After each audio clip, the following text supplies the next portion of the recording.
Bonjour et bienvenue à la suite du chapitre relatif à la résistance au cisaillement des sols. Aujourd'hui, nous allons voir comment mesurer les caractéristiques mécaniques du sol, à savoir la cohésion C et l'angle de frottement interne phi au laboratoire.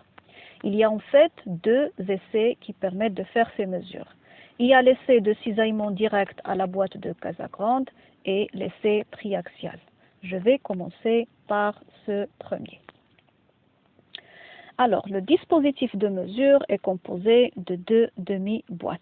Alors, il y a la demi-boîte inférieure qui est généralement solidarisée là. Elle est immobile, elle ne bouge pas. Et une demi-boîte supérieure qui pourrait se déplacer horizontalement par rapport à la première. L'échantillon de sol, l'éprouvette du sol sur laquelle nous allons faire notre essai est prélevé sur une carotte de sondage. Lorsque je dis carotte de sondage, ça veut dire que c'est un échantillon non remanié.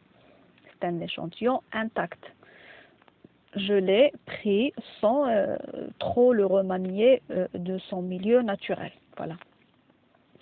Alors, donc cette éprouvette du sol va être confectionnée de telle sorte à avoir la géométrie interne de l'appareillage. Voilà.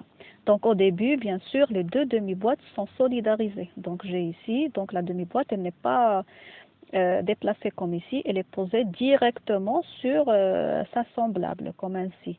Voilà, formant un seul dispositif. Et après, nous allons mettre notre éprouvette de sol dedans. Bien sûr, elle va être encadrée d'en bas et d'en haut par des pierres poreuses pour assurer le drainage de l'échantillon et l'adhérence de l'échantillon avec l'appareillage aussi. Voilà. Donc, une fois notre échantillon est mis en place, qu'est-ce que nous allons faire? Nous allons commencer par appliquer un effort normal N. Cet effort va rester appliqué d'une façon constante pendant toute la durée de l'essai. Voilà. Donc cet effort N est appliqué par ce piston. Alors le piston, il va répartir l'effort sur l'échantillon. On va considérer que c'est un effort qui est uniformément réparti. Pourquoi est appliqué cet effort en fait? C'est pour essayer de redonner au sol la contrainte qui lui a été appliquée dans son milieu naturel. Il était avant dans le sol. Ça veut dire qu'il y avait des contraintes qui étaient appliquées par le reste du sol de tous les côtés. Donc on ne va pas venir l'enlever. Ça veut dire que la contrainte totale, une fois il est prélevé, devient nulle.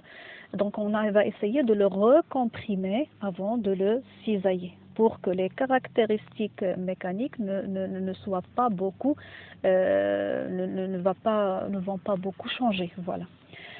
Alors, j'applique cet effort N et après, je commence le cisaillement de mon sol. Alors, le cisaillement se fait selon ce plan horizontal en tirant la demi-boîte supérieure par rapport à celle inférieure. Ça veut dire que là, j'ai choisi le plan de rupture. J'ai choisi ce plan horizontal comme plan de glissement. Voilà. Donc, sur ce plan-là, quelles sont les contraintes qui sont appliquées?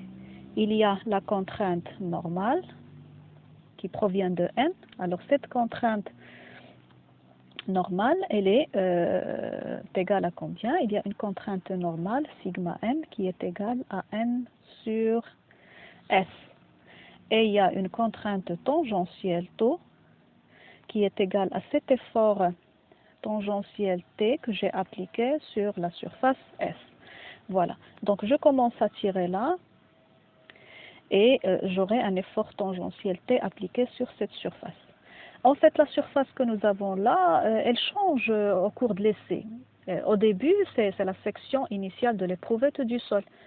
Mais au cours de l'essai, il y a donc une petite partie qui va se diminuer de petit à petit. Et ainsi, au cours de l'essai, le S va changer. C'est pour ça que généralement, on ajoute un petit indice là, SC. C'est pour dire que c'est une section corrigée qui doit être bien sûr mise à jour au cours de l'essai. Voilà. Donc, ce sont les contraintes qui sont appliquées sur ce plan-là. On va poursuivre l'essai jusqu'à la rupture. Voilà.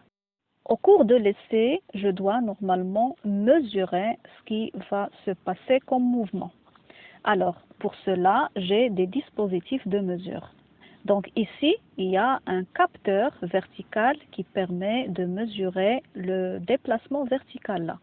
Donc il y aurait soit un tassement, soit un gonflement là.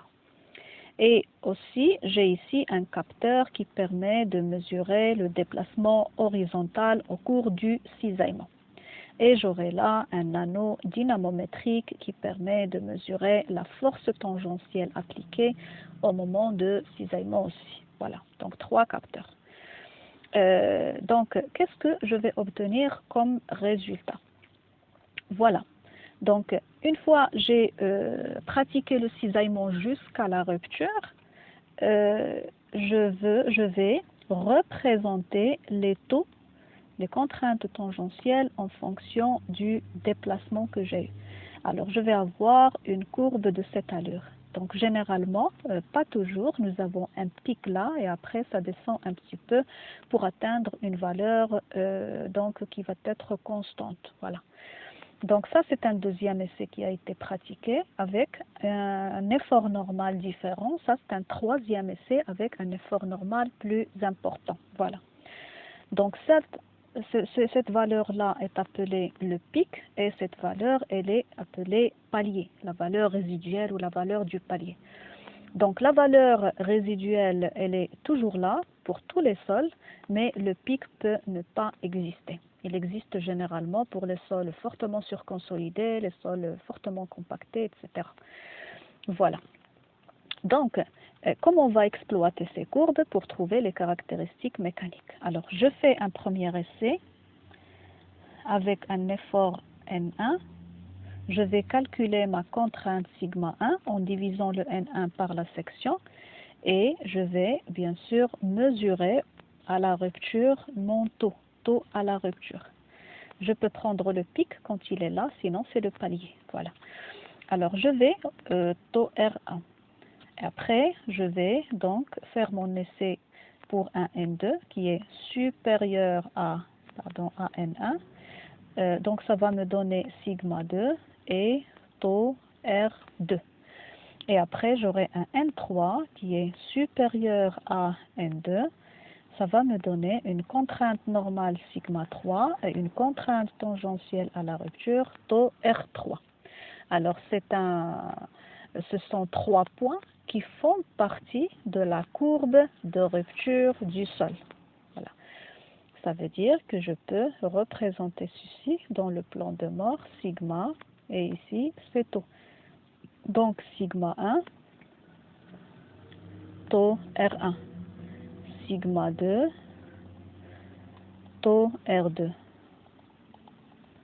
Et sigma 3, taux R3. Alors, donc, je vais trouver que c'est une relation linéaire. Voilà, c'est une droite. Donc, ici, c'est l'angle de frottement interne du sol. Et là, s'il y en a, c'est la cohésion C du sol. Donc, vous voyez que c'est très simple d'exploiter l'appareil de Casagrande pour trouver les caractéristiques mécaniques du sol. Voilà. Passons maintenant à l'appareil triaxial, dont vous avez le schéma présenté ici. Donc, il est constitué d'une cellule en plexiglas qui est remplie d'eau. C'est une cellule cylindrique. Dedans, il y a l'éprouvette du sol sur lequel nous voulons faire l'essai. Donc, c'est une éprouvette qui est enrobée ou bien habillée d'une membrane en caoutchouc étanche. Pourquoi c'est en caoutchouc étanche? C'est pour laisser les contraintes s'appliquer aisément sur l'éprouvette du sol. Il y a en haut et en bas ici des pierres poreuses qui sont saturés aussi. Le sol là est saturé. Et aussi, même pour l'essai de cisaillement direct, le sol devait être aussi saturé. Donc, ces pierres poreuses, ils ont comme rôle de dissiper la pression interstitielle, de laisser sortir l'eau vers l'extérieur. Et ils peuvent être reliés ici à un appareil de mesure de la pression interstitielle à la sortie. Voilà. Donc, l'essai, comment il est acheminé? Il y a en fait deux phases. La première phase, c'est la phase de la consolidation de l'éprouvette du sol. Cette phase consiste à appliquer un effort constant tout autour de l'éprouvette du sol. Comme vous voyez là, donc c'est tout autour de l'éprouvette du sol et aussi il est appliqué en haut et aussi en bas. C'est une contrainte hydrostatique qui est appliquée par l'eau qui se trouve sur ce cylindre-là. Voilà. Alors, donc, il y a la phase de la consolidation, c'est une application d'une contrainte sigma 0, qui est aussi appelée sigma R, contrainte radiale.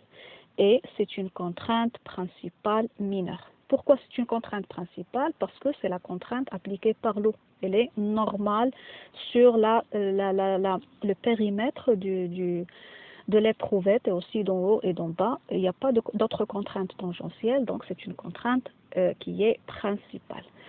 Donc après, je vais passer à la deuxième phase de l'essai, qui est la phase de cisaillement, qui consiste à appliquer sur ce piston-là un effort vertical sur l'éprouvette du sol.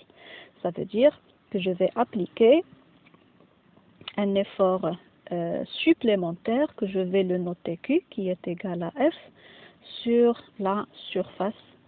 Donc cette surface de l'éprouvette, F sur S.